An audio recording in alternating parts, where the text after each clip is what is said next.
So it's my pleasure to introduce Campbell McGrath. He is the author of 11 books of poetry, most recently Nouns Verbs, which is a new and selected. Also XX, Poems for the 20th Century, which was a finalist for the Pulitzer Prize. How you doing? His writing has been recognized with the Guggenheim Fellowship, the Witter Bynner Fellowship from the Library of Congress, a United States Artists Fellowship, and a MacArthur Foundation Genius Award. And again, if memory serves correct, Campbell read for us for Smartish Pace over at the Walters Art Museum 104 years ago. Welcome back to Baltimore, Campbell McGrath. Centennial.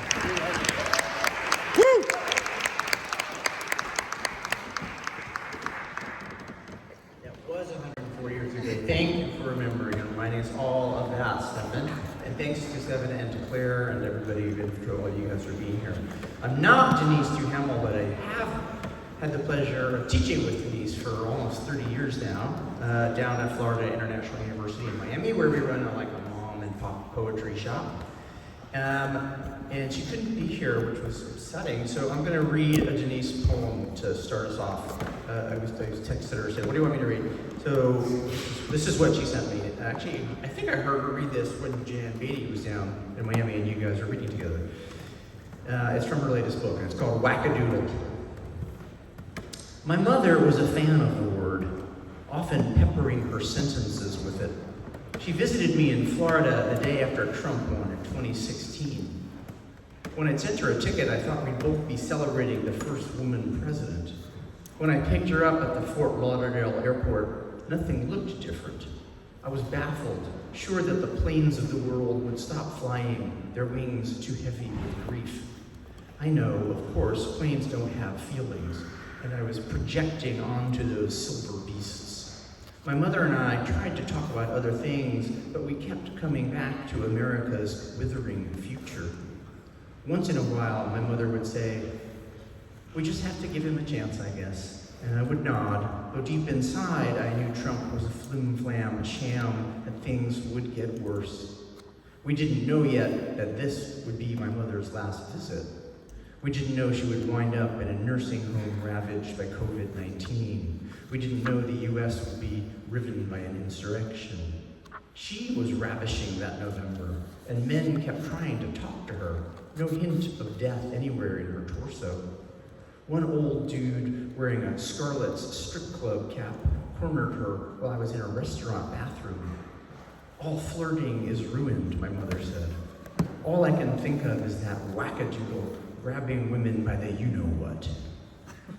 So I'm sorry that Denise is not here, but I wanted to get her voice into the world. All right, I'm going to read two of my poems. These are newish poems. I'm here at AWP this year for the first time in a lot of years because it's in Baltimore, and my wife is a native Baltimorean. And wouldn't you know, it's a classic bait and switch. I'm here and she's not.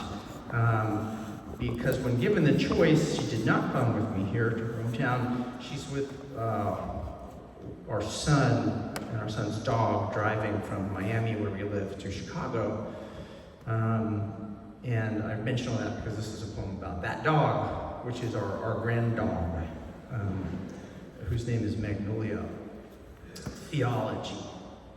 Physics is not the dog's strongest subject. Again and again, she leaps toward the treetops where miserable squirrels make her life a torment. And the butterflies, newly emerged, quaking in sunlight as their wings dry, inches from her nose, trembling before blossoming into flight. Whatever they are, it would make no sense to leap after them, she understands, watching them disappear with a judicious tilt of the head, as if theology was her natural discipline. And this final poem is called Campbell's Tomato Soup. Begin with the flavor, which is not rank, but insipid. Made with water, it tastes of a rusty farmyard pump. Made with milk, it resembles melted vinyl in a pan, yet veers too closely towards its cousin, tomato sauce. in all its richer culinary regalia. To say nothing of that lordly fruit disguised as a vegetable, the self-same tomato in its myriad shapely tropes. The larger question is existential. Why soup? As a snack, it's too much, too fussy, a hassle. As a meal, it leaves you hanging, perplexed.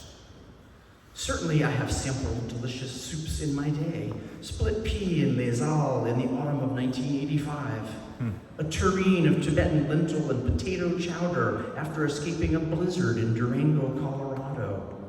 But when I summon the flavor of Campbell's soup, I am propped on pillows with a terrible cough, home from school watching game shows on TV.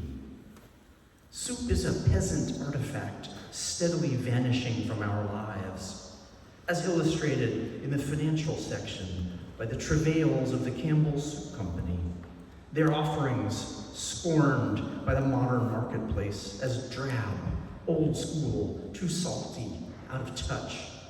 Though for me, the problem remains the name. Despite its ubiquity, Campbell poses a phonetic puzzle. Mysteriously pronounced, hard to spell, derived from Scots Gaelic, meaning crooked mouth. Why crooked? Was it the soup? The only compensatory value I've received for sharing a moniker with its iconic red and white can is when ordering takeout food over the phone, at which time I invariably give my name as Campbell, like the soup. For decades, a foolproof formula, a passkey, a universal monad like Elvis or Shakira. But now it elicits a headshake. Chimbu? Cannonball? Once I arrived to pick up spring rolls and pad thai to find myself mislabeled gumbo, like the soup. Better these days to be christened Goya or Warhol. But time marches forward, tastes change, corporate empires rise and fall, and each passing year, more of us live in happy ignorance of this paradigmatic meme of 20th century Americana, blossoming generations for whom tomato soup might as well be tomato aspic, while I continue torn between gauzy, cinematic phantoms of the past and the live-streamed promises for the future. One last story. The other Wednesday, I stopped on the way to work to pick up a sandwich from an old-school deli, where the ancient woman at the counter, her skin translucent as parchment paper, stapled the receipt to a bag and asked me, "Campbell, like the soup?" Yes, indeed. Are you related? Sadly not. You know, she said, I grew up in Camden, New Jersey, and the farmers used to line up day and night, all summer long, in trucks full of tomatoes at the gates of the Campbell's factory, with those big brick smokestacks gushing steam. It was a long, long time ago, but I still remember the delicious smell of tomato soup on every block in the neighborhood. Thanks very much.